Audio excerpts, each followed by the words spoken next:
Hey y'all, welcome back to Lecturing Ladies. This is episode 3 of 5 after like a really long, unexpected hiatus, but it's fine. We're here now. We're going to finish out strong. And today we are doing the People's Temple, Jim Jones. Also, just little fun, like hilarious facts when I was trying to research all this stuff.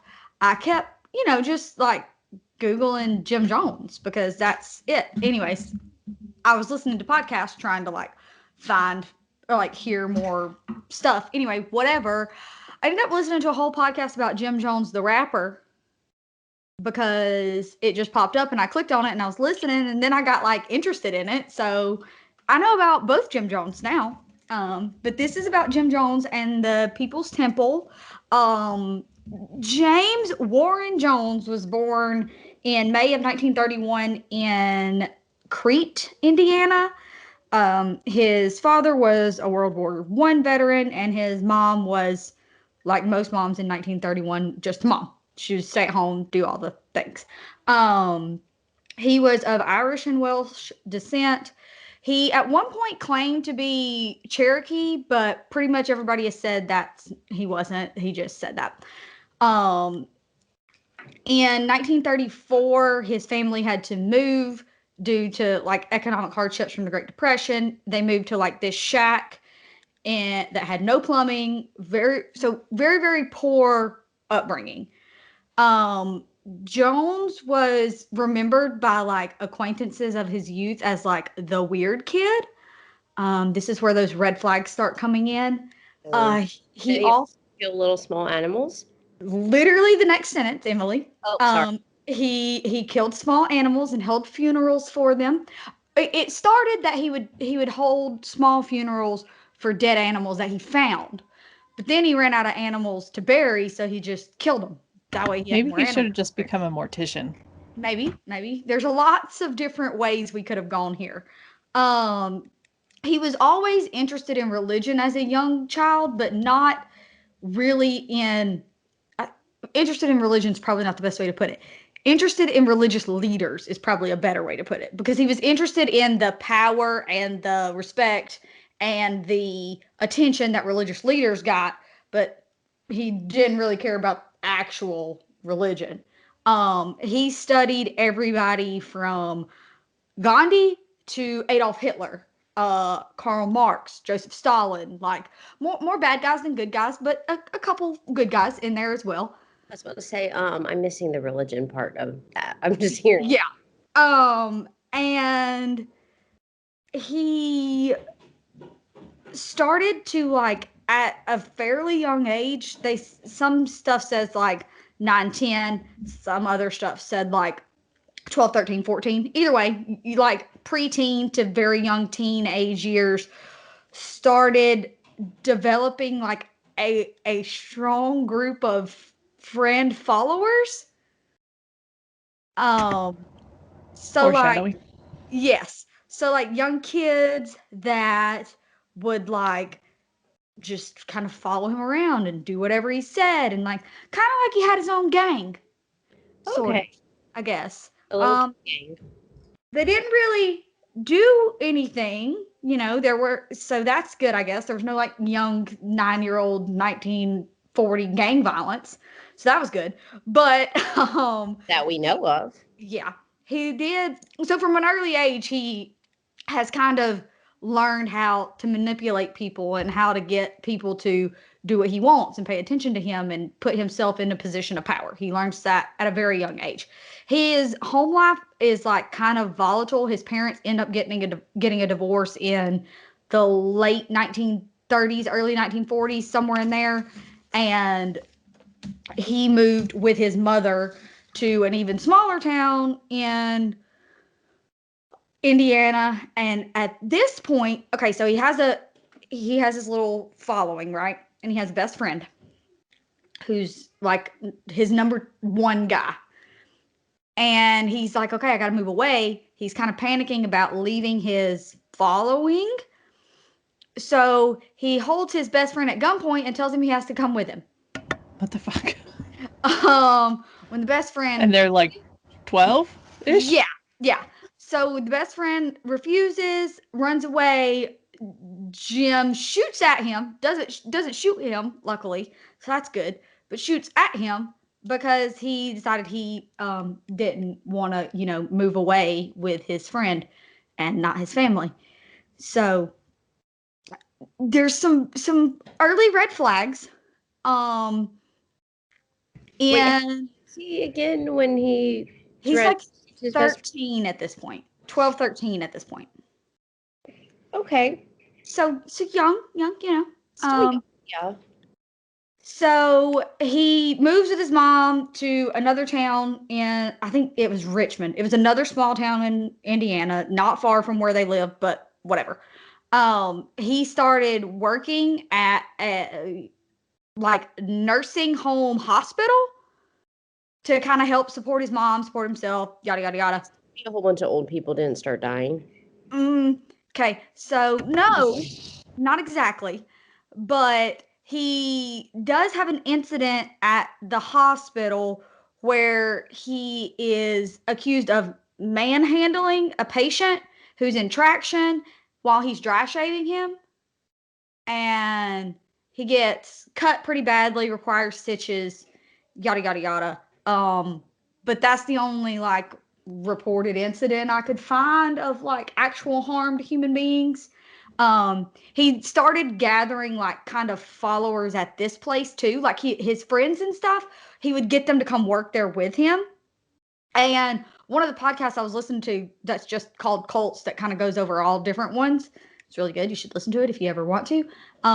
There was this one guy that he would give him. Okay, so if people had gangrene and they had to get their arm cut off or their foot cut off or whatever, they just take those limbs to the crematorium in the hospital and just burn them, whatever. That's how they get rid of body parts. Well, this one particular dude that kind of was a follower, I'm using friend, whatever. This was before the cult was formed, so I don't know what to really call them. Would give him trouble and it is a cult. Question his authority. He would make his job would be to go collect all the gangrene limbs and take them and watch them, make sure they got burned. So anyways, funny. Oh, I thought that was going to go really, really worse. No, not too bad. Just you have to go collect the bag of old feet and stuff. He also he also meets the lady who will become his wife there, Marceline Baldwin.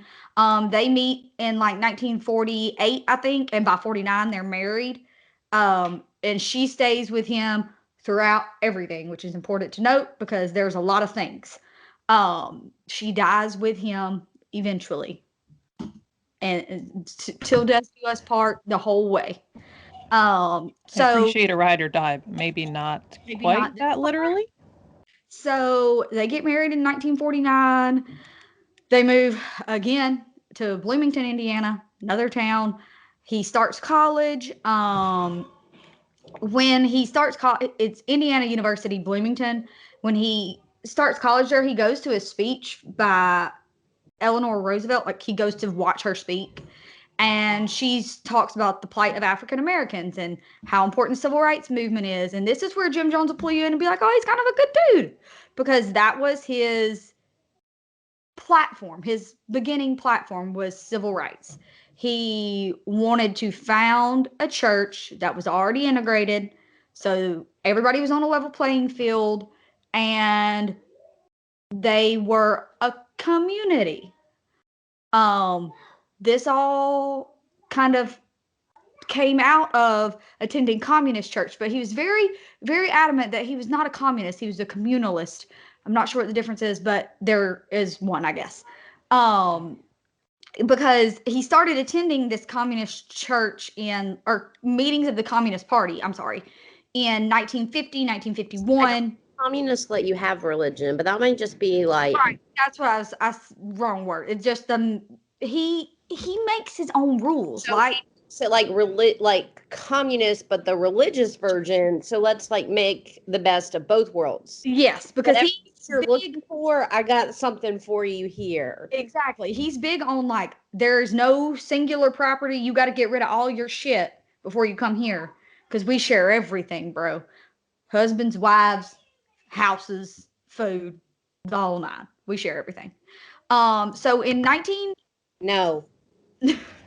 Not COVID safe.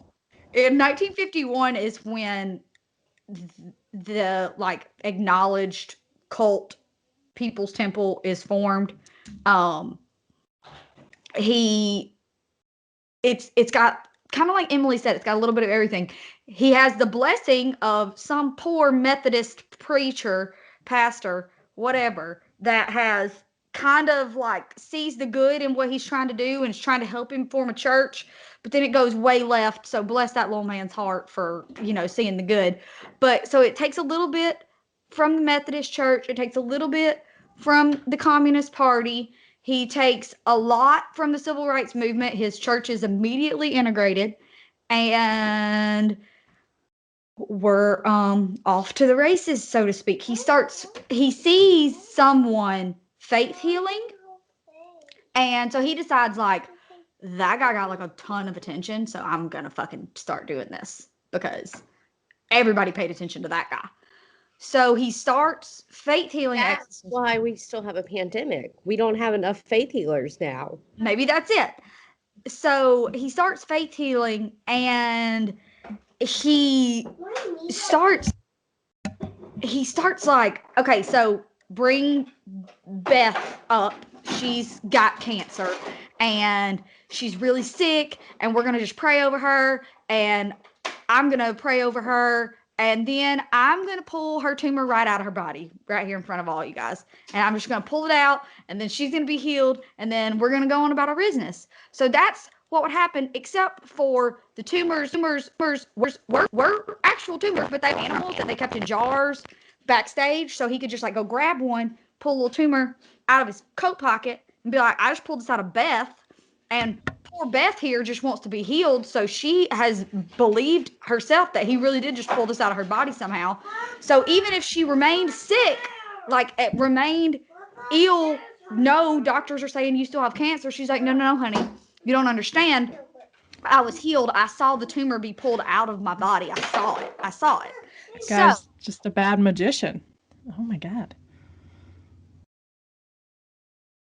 So questions though, like, I feel maybe I'm a skeptic, but like if someone was going to pull a tumor out of me, like what kind of incision are you making? Do you have to do staples or stitches afterwards? Is there going to be pain? Are your hands sterile?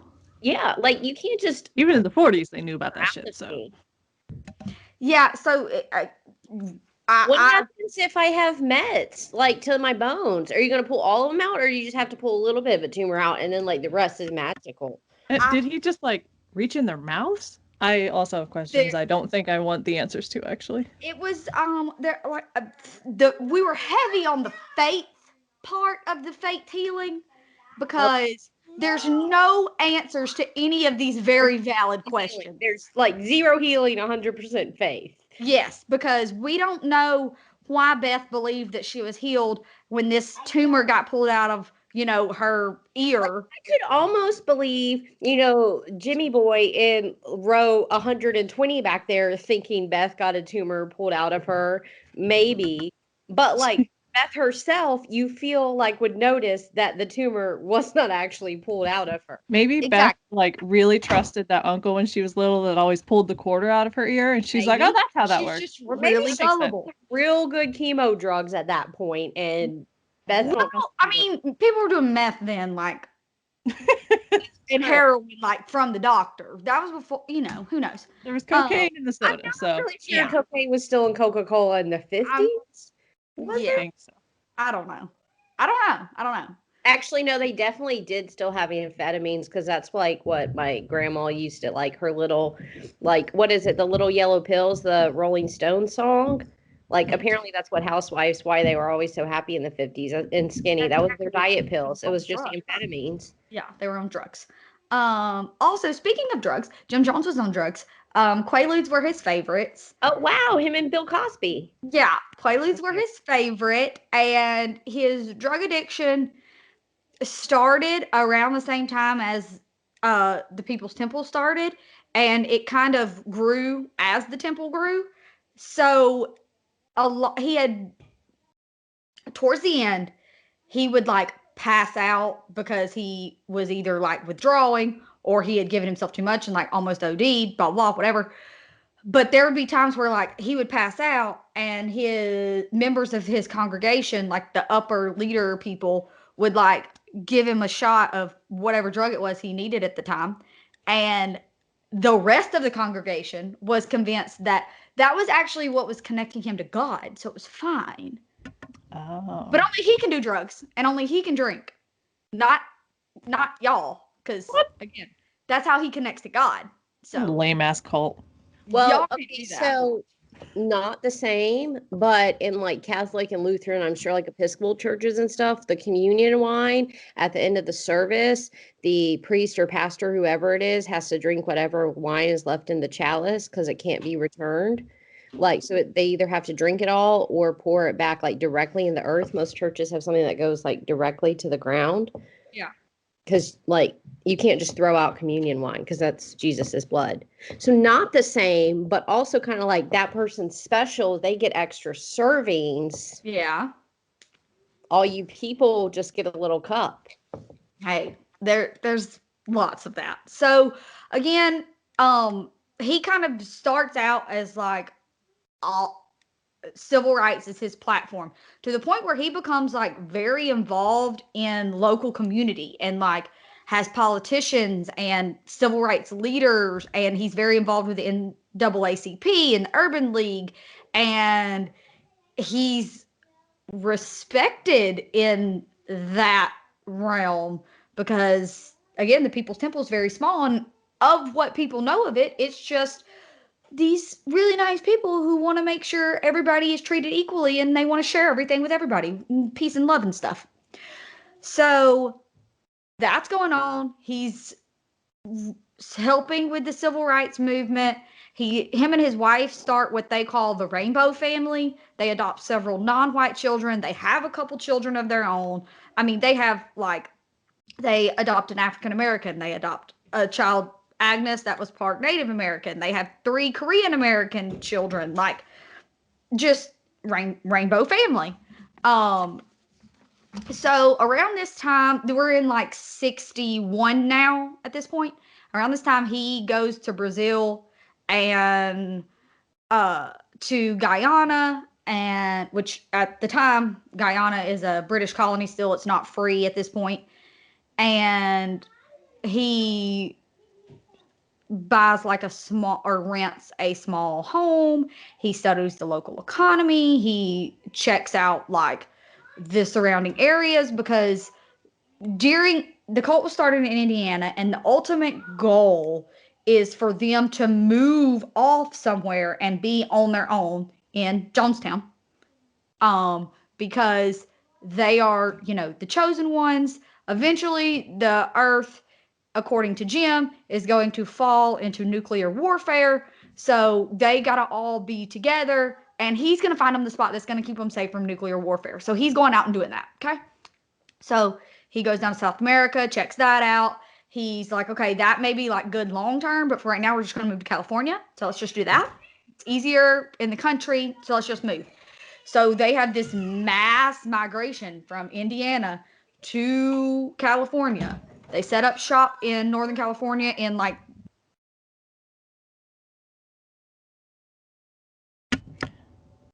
I wonder when U-Haul was founded. I know, like if the cults used U-Haul. How many were there at this point? Do we know? So from the move from Indiana to California, he's got like about 1,000 to 1,500 people with him. Jesus shit. Yeah, there's more than what you want there to be. Oh, you're gonna say like 50? No, there's more than what you want there to be. So he gets there, he starts buying up homes in like this community because again, they're communal. So they end up with about 45 homes that everybody lives in, and they all share and they move around. And Jim at this point starts his like matchmaking practices. So he will go up to like John, who's married to Sue, and be like, look, you guys are married, and I get that, and I know you got a couple kids, but I really think that John would actually be better suited for Kathy. So you guys should annul this marriage. Let John marry Kathy. Oh, and Sue, you're actually going to be much better with Bob. I know he's married to Angie, but I got somebody else for Angie, so it's fine. So he moves all the spouses around as another form of like not just manipulation, but a way to keep power. Like nothing, he doesn't, their lives aren't stable ever. I mean, he's moved them across the country. He makes them get rid of all their stuff. They can't have contact with outside family members. Now, like husbands and wives are being split and swapped, and kids are going all over the place, and it's a mess. And it's all like again, end game for there's no stability, there's no all they have is the big community, not small. With the adventure of moving to California and like sharing my shit because you know that means I get to have your Nikes, Ashland. If like I gotta share my stuff, but if I got to share my man, I feel like he would have benefited from The Sims. Like he was just playing Sims with real people. Yeah, it gets very iffy. So at this point, they're all living in like Northern California, and they moved down to San Francisco because again, just it's time for us to move. It's time for me to change something for you. So we're moving. This is where the temple's headquarters is eventually put, and by this point they have amassed around 3,000 followers. He has amassed around 3,000 followers. So there's 3,000 people in the People's Temple, and they all think Jim Jones is a god slash god. It's a little fuzzy on what everybody thinks. He refers to himself as, oh god, what is it? Like God's blood or something like that. So he's not saying he is the higher power, but says he's directly linked. So he's like Jesus, and he's healing people, and yes, we're still healing people, and he's gotten like he gets his money from all the congregation, again, communal property, so they give him all their money because nobody can have their own money. So that's how the temple keeps making money and sustaining itself and affording rent for all these like 45 houses or however many they have at this point. And this is when he starts okay, it's time for us to move to Jonestown. We've got all our followers. We've moved around a couple times. We've really got this figured out. At this point, he's also starting to get like a little scrutiny from like reporters and some government officials because there's like rumblings of like mistreatment because like I said, he can do drugs and drink and no one else can, and he's moved husbands and wives around, and he can have sex with whoever he wants. That's typical of a cult leader. We've learned that much at this point. The cult leader can have sex with whoever they want. So he's starting to like kind of get some pressure in the United States from different, not just like criminal things, but just reporters like, what the hell is going on with these fucking weirdos over here in San Francisco? So in 1974, he sends a small crew to Guyana in South America to start construction of Jonestown. By 1978, Jonestown is built for the most part, and that's when they got like 1,200 people to Jonestown by 1978. The way they did like mass migrations, but they obviously couldn't move 3,000 people at once because that's a lot of money. So they did like a group of 450, they did like a group of 500, and then they did like 100 a month after that. Well, by 1978, they had gotten about 1,200 people there, and they're starting to get leaks back to the United States of like, what the hell is going on down there? Because again, he's moved everybody down there. It's all communal property, communal food, communal spouses and kids, and there's words back of mistreatment to this point to the people who are still in the United States. So people are starting to be like, should we go there? Like, should we go there, No. or No. should we maybe think this through? Yeah. So in November of 1978, a congressman is actually sent down to Jonestown to investigate allegations of human rights abuses. His delegation, like at home, includes relatives of temple members, and so they're kind of like when they hear back from the people who are in Jonestown, that gets back to the people that are still in the United States, and they start calling like grandma that they're not supposed to talk to because she's not in the cult, but Jim Jones isn't here right now, so maybe she can kind of just talk one time and nobody will ever find out and it'll be fine. Then grandma calls so and so and it's like, you will never believe what they're doing down there.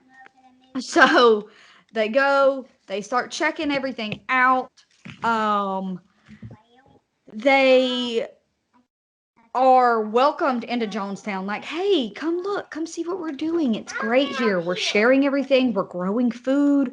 We're teaching all the children all this fun, great stuff. Everything's going great. Come look. And then one of the members attacks him with a knife. Oh, Oops. it's great.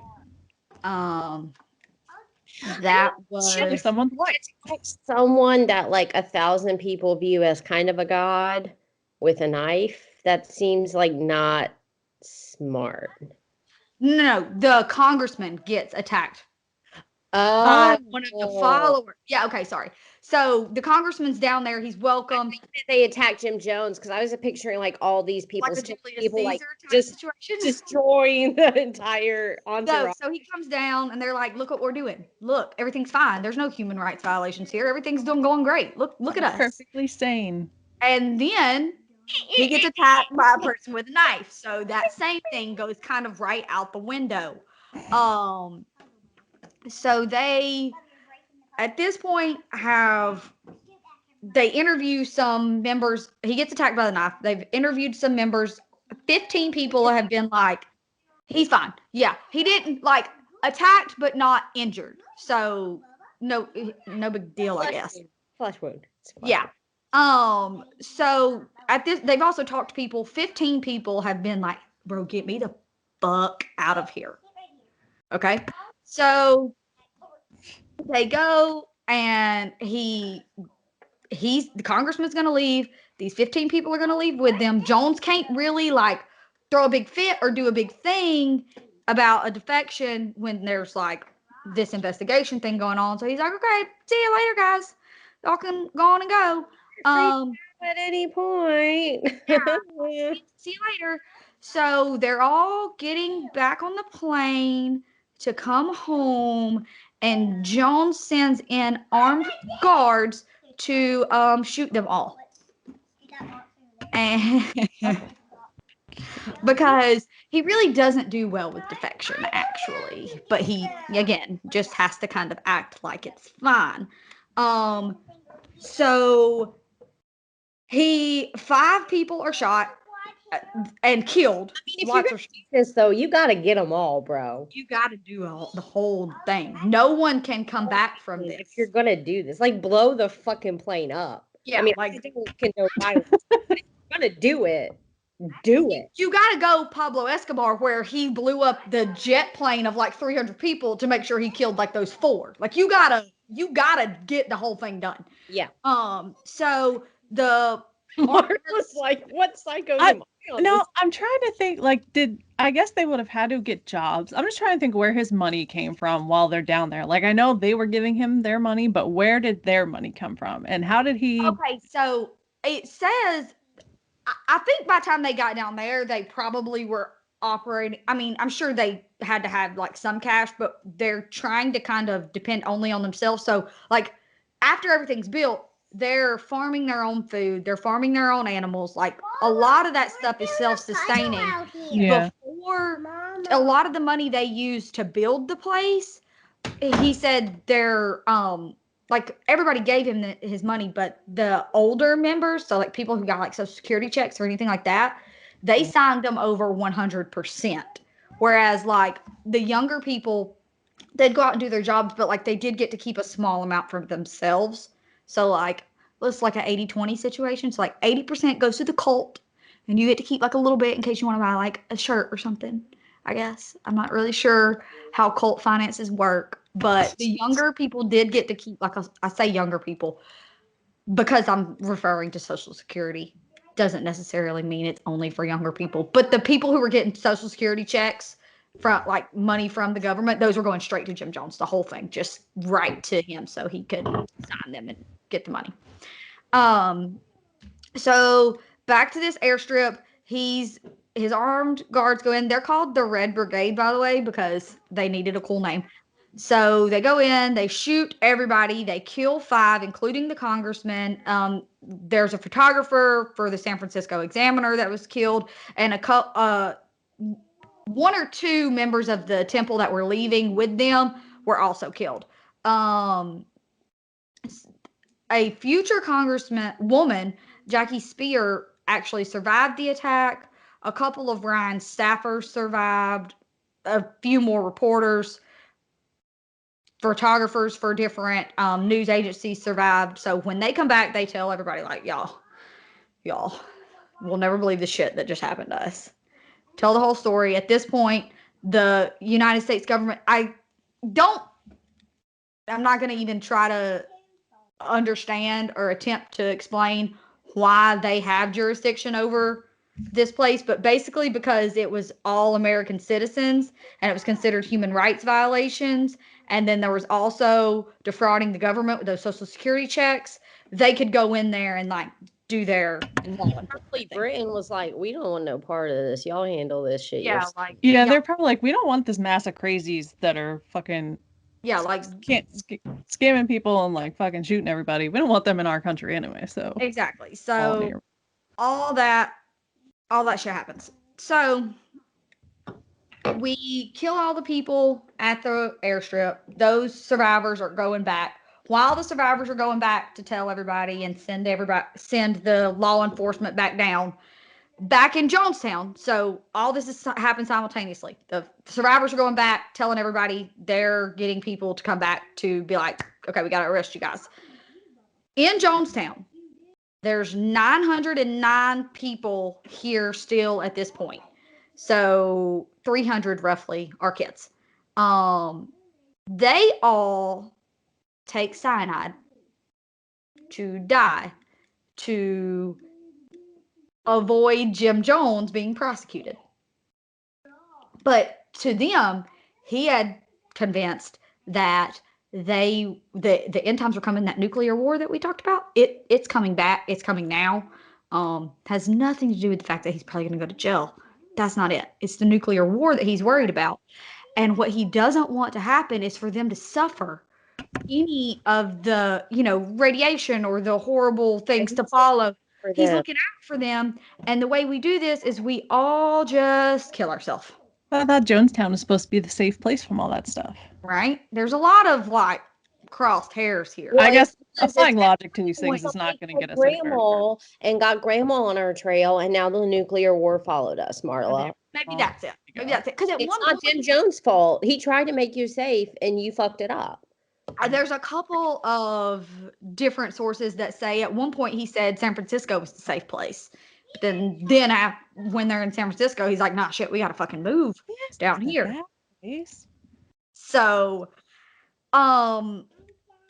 this is still the greatest single loss of American civil life, murder, suicide, whatever, even though it's not on American soil.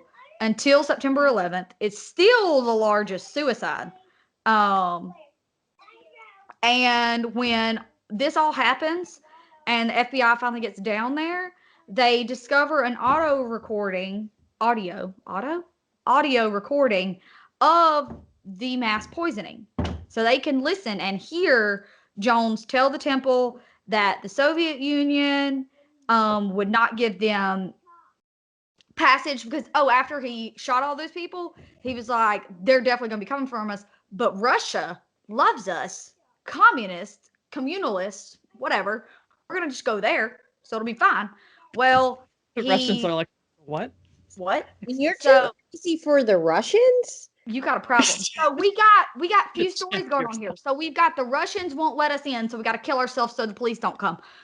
But also we've got that nuclear war I've been telling y'all about. That's gonna happen now, and I don't want y'all to suffer. So we should have just all die together here now, and let's get this over with. There's also like a bunch of other like random conspiracies that have grown out of this, like that he told everybody that the US government was going to come in and take all of their children, and the children were going to be tortured and like for information and stuff. So all the parents got on board with we should kill all our children to keep them safe. And there's just some really fucked up shit. So this is where the People's Temple, Jim Jones, is where the drinking the Kool-Aid expression comes from, because they drank purple Kool-Aid laced with cyanide. Purple? Yep, grape flavored, which I'm not big on grape flavored Kool-Aid. You're going to have to convince me to drink grape in the first place. Where's Where's the cyanide in the red? Then we can talk. I'm Yeah. not doing it. I'll Where dye my is hair with the the purple. punch? That's about it. Yeah, like I'm not drinking that. She said fruit punch. She's a cop. If it's not a color, it's not. Right. So you can hear them telling everybody like, okay, we got to die now. So drink your Kool-Aid. They do, and everybody dies. And Kool-Aid is like son of a bitch. Like before Google, like where do you learn these things? Like I put like a little bit? Do I put like a Isn't whole it a plant? like is it a gallon per? also, I do need. do I a don't know lot if you just in guys case. know, but cyanide poisoning is not like a great way to go. It's rather painful. It's not like you fall asleep and you just never wake up. It's not that kind of drug. Like it's Just, very gag painful. you and fuck up your 'Cause if nerves you- and Yeah, stuff. it's that very kind of painful. thing. There's choking, there's fever. It messes with your nervous system, so there's a lot of pain involved. It's a whole thing. So shockingly, Shoot me. Jim Just Jones do that. didn't take the poison. He shot himself instead. Well, At least he's Because- dead. Yeah, sorry. Bullets are he closer to God, I He did guess. kill himself. He did kill himself, but that was his out instead because he didn't want to, go through the pain that What if he about sat his there wife? and watched. What was her name? Marceline took the poison. She's been here the whole time. Poor sweet Marceline has just been hanging out while he's, mismatching husbands and wives and having sex with whatever he wants. She's just here. Oh no, she's part of it. Yeah, so she's just, there. There's pain. But And Yeah. or she was like seriously like domestic abuse, like Oh, psychological. I'm sure she was. Yeah, if not well- physically abused, emotionally and mentally, and manipulated. like yeah, But girl, there's a limit. Yeah. there's a yeah. limit. We gotta find it somewhere. So everybody died. However, there were two or three of his sons survived because they weren't there to get poisoned because they were playing an away basketball game. So there's the sports tie-in. They had a Jonestown basketball team. Yeah, the Jonestown basketball team was over in Georgetown playing them. Wait a minute. And they come back and everybody's dead. So I don't know if you would be happy or sad about that. Like, whoa. Yeah, We- like, what do you even do with that? Who do you call? yeah, I don't know. One of his sons was think- like At least involved. two of So his sons like made it so like they could like lean on each other.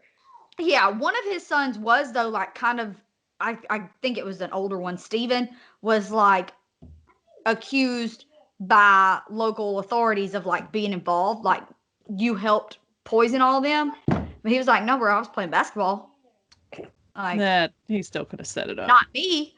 So he did go to jail for like a few months down there, 3 or 4 months, something like that. But then he got out and they all went back to the United States and lived happily-ish ever after. So, I mean, these children of his that survived are they still alive? Like, Theoretically, age-wise, they could be. like Hold on. our Braves pitcher, who knows? Where'd he come from? Kentucky's close to Indiana. I'm just saying. Maybe. Let's see here. Hold on. Because like I said, age-wise, theoretically, Yeah, I mean, they'd be old, but they'd be old as shit, but they could be alive. If their dad was a kid in the 40s, then they'd be like 60s. Okay. yeah. Hold on. Just don't My bury parents it like for me. 65, and I'm not old as shit. So I mean, Okay, no, this works. This works. And now this is an older article. This is 2018, so technically they could have died by now. Whatever. But in 2018, Stephen was 59. yeah. Oh, yeah. So, and Jim Jones Jr., which was actually younger than Stephen, because he named his kids weird, and the adopted ones. Anyways, it's Rainbow Family. It's not like George Foreman where they're all George. He was only 57. So really, they could totally. God, I hope Jim Jones Jr. changed his name. Can you? I'm Jim Jones. Excuse me. But also, the name is so like. I mean, Jim Jones. Like, Ashland listened to the whole podcast about the wrong Jim Jones. Yeah, like the whole. Are you related to the murderer or the rapper? But also, imagine being like, "Oh, Jim Jones, LOL, like the People's Temple," and then him being like, "Yeah, my dad." My dad. Also, when you start dating Jim Jones Jr., at what point do you go, I'm good? You kind of look like you're not allowed to have any friends. You get one friend. I'm calling you a cult leader. No. Yeah, I'm totally good. So yeah, that's the story. The very condensed story of the People's Temple. You could go way into it, because there's a lot of stuff about once he starts the cult, before they move down to Jonestown, but after they move to California, in that kind of realm of him starting sort of like a ranking system inside the cult, similar to the pyramid scheme that we've heard a few times here. Yes. However, there's no money involved or things to sell with NXIVM, just do things for me, and as you do things, you move up the ladder, and if you get all the way to the top, you get branded. There's no branding, there's no extra wives, but you get closer to him, and he's God or godlike or God. You're gonna be like an apostle. God. So yeah, there you go. You just got to do whatever. Good luck. Wow. You could do a whole other episode on the weird rank system that he did, because it was just so there's no real rules. It's just basically he moves up who he wants to move up and just do what he says. And anyways, it's crazy. But that's awesome, because also if someone pisses you off, you don't even have to have a reason. You can just demote them. Goodbye. So everybody's constantly in fear of you. It's like the Devil Wears Prada. And again, no stability. No stability, no rules, or no concrete rules. Just whatever I say goes. And if I change that tomorrow, then that's fine too. It's like parenthood. Yeah, pretty much. I'm about to maybe demote both of my children to the doghouse. No, that's fair. Because they're getting on my nerves. So it's kind of like that. Yeah. Lesson but not is Kool-Aid, please. Don't follow people blindly. Yes, don't follow people blindly. And if you're going to follow someone blindly, don't make it the quote-unquote weird outsider kid who used to kill small animals. I was about to say, also, if you meet someone who seems to have an odd number of friends, be like, did you enjoy burying dead things when you were Yes. Did you kill small animals? Did you stab cats? Did you stab cats for fun? Because if you did, I have a problem. Yes. And we will leave you with that pearl of wisdom. And we will see you next week. And I have 2 left, and I don't know which one I'm doing next week, so I'm just not going to say, because I'm going to probably flip a coin right before we record. But we got 2 left, and they will be equally as fun, and then Emily takes over. Yeah. So we will see you next Friday. Bye, guys. Bye.